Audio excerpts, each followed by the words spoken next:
बे समाव नोंथांमोननो मोनसे गोदान भिडिअ लाबोदों आरो बे जाहैबाय नोंथांमोना थाम्बनेइलाव जेखौ नुदों दा बियो इन्डियान हिस्ट्रिनिफ्राय बाहाय जोबोद गोनां माखासे प्रेक्टिस कुइसन्सफोर लाबोदों आरो बेयाव जोबोद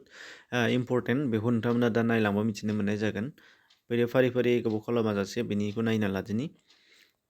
फार्स्टआव दङ हु is the first governor general of India before independent आरो बियो अफिसियेल होननाय जादों दा बेहाय मा होननाय जादों भारतनि गभर्नर जेनेरेला सोरमोननो सिगांसिन आरो बियो जोंनि भारतनि उदांस्रि मोननायनि सिगां 1947 नि सिगां एबा इंराजफ्रा फैजेननायनि समाव बिथांमोनहा गासै भारतखौनो जेलाना लाबाय अफिसियेलि जायखौ ईस्ट इन्डिया कम्पानिनि गेजेरजों लादों दा बै समावहाय फार्स्ट गभर्नर जेनेरेल हिसाबै बिबान थिसनजेनजानाया सोरमोनदों बे जाहैबाय लर्ड उइलियाम बेन्टिंक आरो बेयो अफिसियेलि बिथाङानो फोसावजादों होनदों दा बेयो फार्स्ट कुइसन आरो बेनिफ्राय मोनसे कुइसन दंबावो बेयो जाहैबाय who is the first governor general of India under British rule दा बेयाव जेलाना बिसोरो ईस्ट इन्डिया कम्पानि गायसननो फैजेनदोंमोन अब्ला बिथांमोना फार्स्ट गावसोरखौ बेंगलाव बिथांमोना गायसननानै लाजेनदों आरो बे बेंगलाव गायसननाय समावनो बेंगलनि थाखायल' अनलि बेंगलनि थाखायल' बेंनो थाखाय गभर्नर जेनेरेल हिसाबै फार्स्टआव थिसनदोंमोन बे जाहैबाय वारेन हेस्टिंसखौ बिथांमोना थिसनजेनदोंमोन बेनिफ्राय जेलाना फुल्लि इन्डियाखौ लाजोबनो हाबाय अब्लाना इन्डियाखौ बेंनो थाखाय गभर्नर जेनेरेल लादोंमोन बे जाहैबाय लर्ड उइलियाम बेन्टिंक बेनिफ्राय जोंहा बिनि उनावहाय आरोबाव मोनसे गभर्नर जेनेरेल सोंजाबावो जे जाहैबाय who is the first governor general of India इन्डिपेन्डेन्टनि उनावहाय बियो उदांस्रि मोननायनि उनाव हठात 1947 नि उनाव बे जाहैबाय लर्ड माउन्ट बेटेन बिथाङा दा अब्ला जोंनाव गभर्नर जेनेरेल हिसाबै कुइसन जिहेतु दङ एबा मिथिनांगौ दङ बे जाहैबाय साथाम बे जाहैबाय जोङो फार्स्टनिफ्राय बुंफिननि मोनसेया जाहैबाय ब्रिटिशफोरा भारताव फैजेननानै जिहेतु मोनसेल' जायगा बेंगल हिसाबै बेंगलखौ बेंजेननो मोन्दोंमोन दा बेनि गभर्नर जेनेरेल जानाय वारेन हेस्टिंस बेनिफ्राय टटेलि इन्डियाखौ लानो हानायनि उनावहाय बिथांमोना जायखौ सासे दोनजेनदोंमोन बे जाहैबाय लर्ड उइलियाम बेन्टिं आरो बेनिफ्राय सासे जेलाना इन्डिपेन्डेन्ट जाखांनाय बेनि उनावहाय लर्ड माउन्ट बेटेन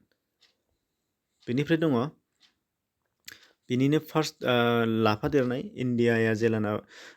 उदांस्रि मोनो इन्डिपेन्डेन्ट जायो अब्ला इन्डियाखौ बोखावनानै पाकिस्तान खालामनाय जाबाय दा पाकिस्तान खालामनाय समावहाय पाकिस्तानावबो बिथांमोना सासे गभर्नर जेनेरेल थिसननानै लादों अब्ला बे समावहाय first governor general of Pakistan जुदि नोंथांमोना मिथिनो लुबैयो बे जाहैबाय महम्मद आली जिन्ना बिथाङानो बेनिफ्राय दङ नेक्स्टनि कुइसनाबो जोबोर इम्परटेन्ट बे जाहैबाय what is the name of boundary between India and Pakistan India आरो पाकिस्ताननि गेजेरावहाय मोनसे बाउन्डारि दङ जिहेतु बे बाउन्डारिनि नामा मा होनदों बे जाहैबाय द रेड क्लिफ लाइन माने रेड क्लिफ लाइन होननानै बुंनाय जायो रेड क्लिफ हांखो होनना बुंनाय जायो दा बे आरो बिनिफ्राय मोनसे दंबावो जोंहा इन्टारनेसनेल बाउन्डारि बे जाहैबाय चाइना आरो India what is the name of boundary between India and China India आरो चाइनानि गेजेराव बे जाहैबाय मेकमोहन लाइन बे मेकमोहन लाइन बेखौ मिथिनांगोन जेरावहाय बियो अरुणाचलजों नांदों मेकमोहन लाइन आरो बिनिफ्राय जोंहा मोनसे दंबावो इन्टारनेसनेल बर्डार हिसाबै जोंहा बांलादेश आरो इन्डिया नाथाय बांलादेश आरो इन्डियानि गेजेराव बेबायदि जेबो नाम दोननाय गैया बेनिफ्राय दङ English education in India was introduce on the advice of इंलेन्डनिफ्राय इंराजफोरा जेलाना इन्डियायाव एजुकेशन होनो लाजेनदोंमोन स्कुल गायसननो लाजेनदोंमोन अब्ला बे समावहाय सोर इंराजआ एडभाइस होदोंमोन होनदों दा बे जाहैबाय थमास बेबिंटन मेकिउले बेखौनो जाय डाइरेक्ट बि मेकिउलेबो होननानै मिथिनाय जायो थमास बेबिंटन मेकिउले बिथाङा भारताव इडुकेशन होनांगौ होननानै स्कुल गायसननांसिगौ होननानै आरो बे स्कुलफ्रा गावसोरनि इंलेन्डनि थ्रुयै फैगोन आरो इंलेन्डनि सिस्टेमेटिकजों खारगोन दा बेखौ बिथाङा थिसनजेननो थाखाय बिथोन होजेनदों एडभाइस होजेनदों होनदों आरो बे समावहाय इन्डियायाव गभर्नर जेनेरेल हिसाबै लर्ड उइलियाम बेन्टिंआ दंमोन होनदों आरो बेखौ थिसननाया जाहैबाय दा इंलिश एजुकेशन एक्ट 1835 दा बे एक्टनि गेजेरजों बेखौ भारताव थिसननाय जादों होनदों आरो बे भारताव थिसननायनि गासै अर्डारफोरा एडभाइसा थमास बेबिंटन मेकिउलेनि आरो बेनिफ्राय अर्डारा माबादि जेनेबा प्राइमारि लेभेल बेनिफ्राय कलेज लेभेल इउनिभार्सिटि लेभेल बेबायदि खालामनाय आरो बेयाव स्कुलनि कनस्ट्राक्सननि बेफोर गासैबो बिथिंफोरखौ दैथायहरनाया जाहैबाय बै समनि इडुकेशन एबा सोलोंथाइगिरि बिसोरनि इंलेन्डनि चार्ल्स उड बिथाङा थिनहरनाय माखासे माने फारिलाइ बानायना हरनाय माखासे चार्टखौ लानानै मा खालामनांगौ मा मानांगौ बेखौ लानानै बे फरमेटखौ लानानै बानायनाय जादों। बेनिफ्राय अब्लाना एडभाइस होग्राया जाहैबाय थमास बेबिंटन मेकेउले, बेनिफ्राय माखासे रुल बानायना हरनाया जाहैबाय उड डेडभास, बेनिफ्राय गभर्नर जेनेरेला बे समाव लर्ड उइलियाम बेन्टिं, आरो बेखौ मोनसे एक्टनि गेजेरजों आयेन बानायनायनि गेजेरजों इन्डियायाव सोलोंथाइ होनाय जादों। बे जाहैबाय दा इंलिश इडुकेसन एक्ट 1835। बेनिफ्राय दङ हु इन्ट्रडिउस द doctrine of lapse in India. Doctrine of lapse एबा मोनथाय गोमानाय खान्थि बेखौ जोंनि भारताव सोर खालामदों होनदों? बे जाहैबाय लर्ड डेलहाउसी, जिखौ लर्ड डेलहाउसीया खालामदों, आरो बियो 1848 to 1856 सिम बियो इमप्लिमेन्ट जादों, बाहायजादों। आरो बियो रुला जाहैबाय इन्डियायाव गोबां माखासे राजा महाराजाफोर दंमोन जायफोरा माने फिउचार गैया, अदेबानि फिसा फिसौ गैया। बिसोरनिया जुदि फिसा फिसौ गैयाबा बिसोरनि खुंथाइ गोहोआ जेब्ला राजा रानिया थैगोन अब्ला इंलिसनि बा इंराजनि आखायाव थांगोन। दा बे हिसाबै बे मोनसे रुलमोन, आरो बे रुल बादियैनो बिसोरो गोबां रायजोफोरखौ लादों। जेरै बाहाय नोंथांमोननो बाहायदों 1848आव साताराखौ लादों, बेनिफ्राय जैतपुर आरो सम्बलपुर बेखौ 1849आव लादों, भागतखौ 1850आव लादों, उदयपुरखौ 1852, झान्सीखौ 1853, नागपुरखौ 1854, आरो थर एन्ड आर्कटखौ 1855, आरो वाट बेखौ 1856। बेफोर गासैबो रायजोफोरखौ बा हादरफोरखौ, बै समनि राजाफोरनि रायजोफोरखौ, हादरफोरखौ डक्ट्रिन अफ लेफ्स खान्थिजोंनो लाजोबनो हादों होनदों। आरो बेखौ मेनलि लर्ड डेलहाउसीयानो बाहायदों आरो बेनो बानायनानै होदों। आरो सोलिनाया 1848 to 1856 सिम बेयो सोलिदों। बेनिफ्राय दङ हु पार्टिसिपेट बेंगल। बेंगलखौ जेला सोर बोखावा होनदों? बे जाहैबाय भाइसरय लर्ड कार्जन। लर्ड कार्जननि समाव बेखौ बोखावनाय जादों, आरो बियो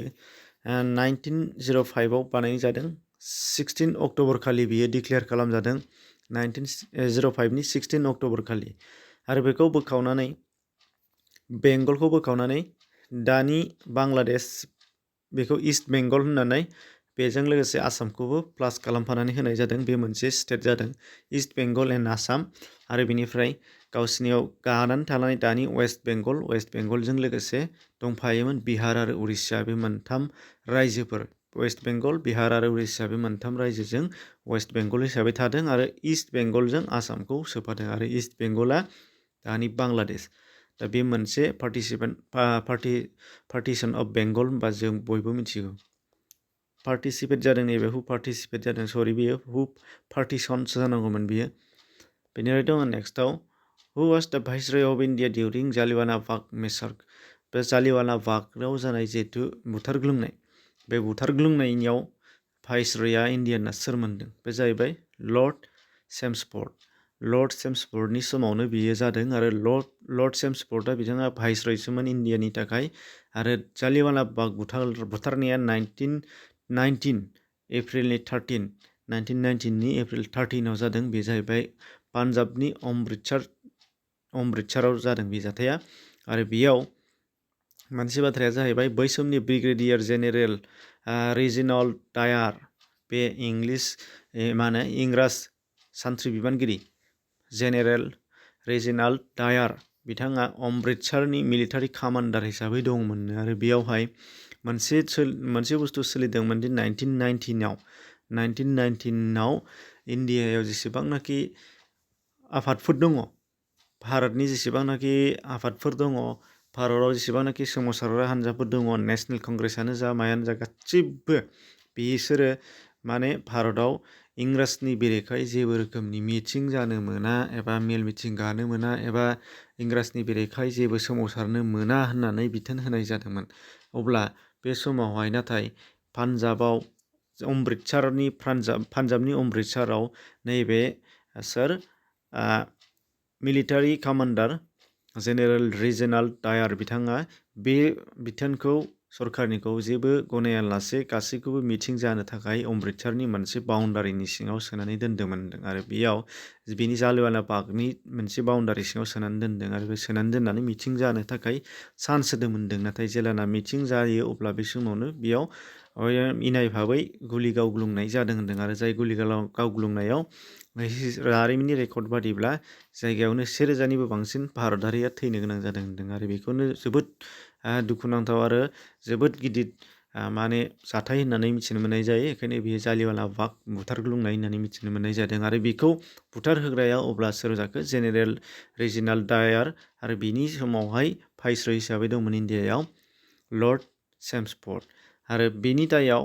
रावखौबो साजा होनाय जायाखै खालि जेनेरेल रिजिनाल डायारखौ बे इन्डियानिफ्राय ट्रेन्सफार हरनाय जादों इंलेन्डसिम दा बेखिनिल' नाथाय दुखुनांथाव बाथ्राया इन्डियानि थाखाय बेनिफ्राय दङ हु एबलाइज दा प्रेक्टिस अफ सती